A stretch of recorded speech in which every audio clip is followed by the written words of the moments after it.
Terry Miyauchi, if I pronounce that correctly, is a public safety segment manager at Bell. His responsibilities include the development, the growth, influence of the global police, fire and search and rescue helicopter industry.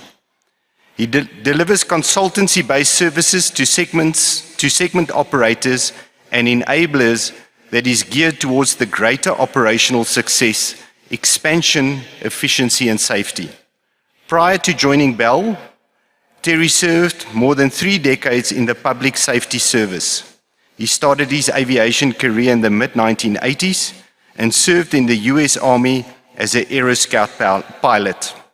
Through the years, he has worked as a pilot, instructor pilot, standardization pilot, safety officer, aviation manager and leader.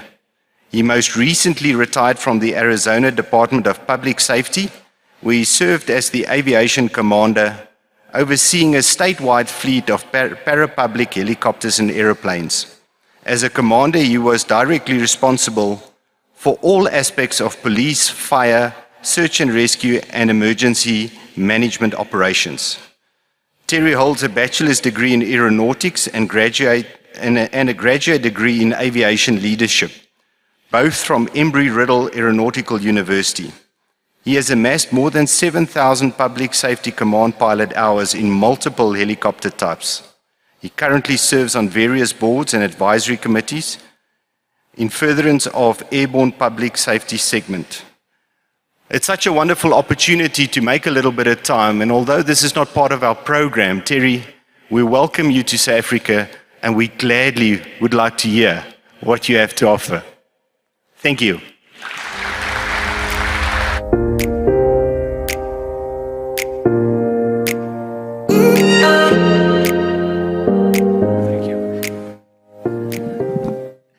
So if I had to guess, a bomb has something to do with being asked to take the stage last minute with nothing prepared. So let's hope I don't blow up in the process. I can't tell you what an honor it is to participate in this, and more so to be asked to do this in such company of this group as a whole, and the company of the speakers that have already spoken. It's an honor, and yes, that's the right thing for an OEM to say at an event like this, but I'd like to give you some specific reasons why it's an honor to show you how meaningful it actually is to me. So, quick story. I am old, as I think he called me old with that bio, but in that process, starting back in the 1980s, I've been personally involved in 6 accidents, not myself, but 6 accidents in which I personally knew the deceased.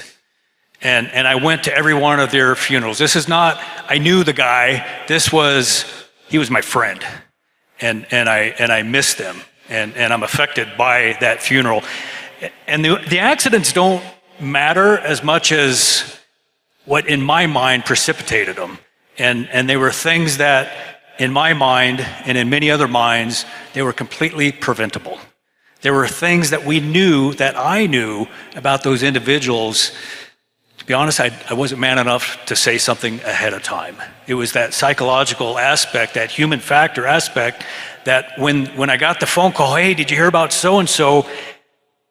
And I wasn't surprised, because I knew their mind wasn't right. And I knew they had that bad habit of flying. So to hear these really human factor type elements I'm honored to hear that, and to hear that so broadly. And I've heard that all week long. Colonel Seba from the SAP and your staff and your bases, I've had the privilege of hanging out with him for the week, and I'm honored to have participated and heard those type things, and I'm honored to hear them today.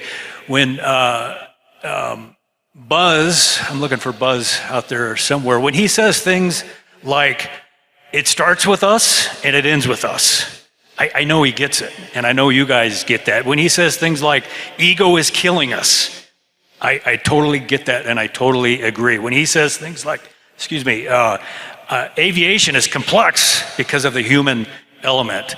And when Charlie says, I wish I would have wrote some of this stuff down, what we do or don't do right now today is going to impact us right now.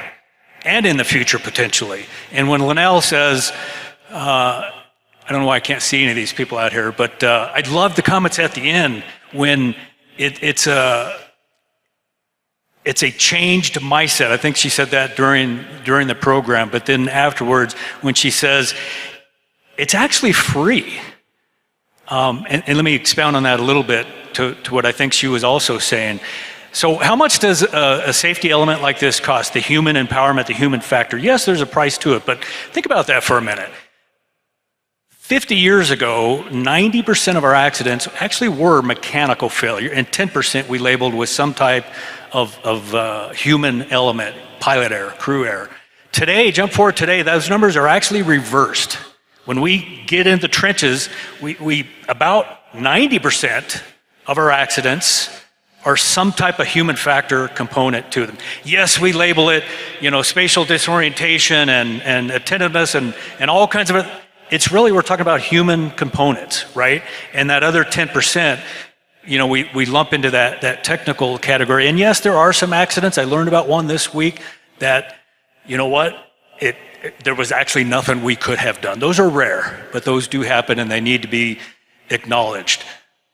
So for myself, in those 6 accidents, what did that look like? I got to tell you, for me, it's as simple as we know these things in ourselves. We know these things in each other, but what are we doing about it? Are we confronting each other? Are we confronting ourselves to stop that next accident? One of my favorite quotes, and I apologize to the SAPS folks because they probably heard this a couple times this week. How we live and act across our teams and boundaries is more important than any technology we have. How we talk to each other, how we confront each other, how we challenge each other, how we speak up, how we intervene with each other is more important than any policy, procedure, or technology that we have. Guys, I work for a technology company, and I'm here to tell you that is the most powerful tool in my mind that we have to combat our aviation safety challenges. Guys, I work for a company that, I am going to tote the company brand for just a minute here, that built the X-1 rocket jet. Chuck Yeager broke the sound barrier. He did on our aircraft. We were part of the lunar lander program that put the other Buzz as a second man on the moon. I work for a company that brought tilt rotor technology to the market. I'm here to tell you, all that stuff, yes, it's important. Yes, you can get safety through technology and you can get it through policy and through training and through experience, but the number one component in my mind is just what these speakers are saying, and I have a strong hunch what the doctor, psychologist is going to say later today. It's confronting each other. So let me wrap it up with a question. Think about yourself, think about the person next to you, think about that crew member. What is one thing in yourself or that other person that you know today that if the phone rang and, hey, did you hear so-and-so just had a wire strike or whatever, would you be surprised? If you know something, what are you doing about it? What we permit, we're effectively promoting. So what are you permitting by sitting on your hands in that regard? If we truly care about each other, we do something. What we tolerate, we will never change, right? And so what is that one thing right now today, and it might be yourself looking in the mirror, whatever. It might be that person, man, they are always flying low. They're always hot dogging. They're always, he really takes chances in the weather. He's really, you know what? You guys, don't wait for the I told him so. I knew that about him. Do it today. That's my takeaway. And let me just wrap up by saying, before the bomb goes off, I guess, although I represent Bell, my heart, I'm an aviator. For the sake of the SAPS guys, I'm a police officer. I mean, that was the bulk of my career in the parapublic market. So I thank you for all of you in what you do in aviation. It does make a difference. I don't care what segment you're in. Yes, it's fun, but it also makes a difference in people's lives. So thank you for what you do, each and every one of you. Thank you for doing it safe, and thank you for who you are individually and how you do it.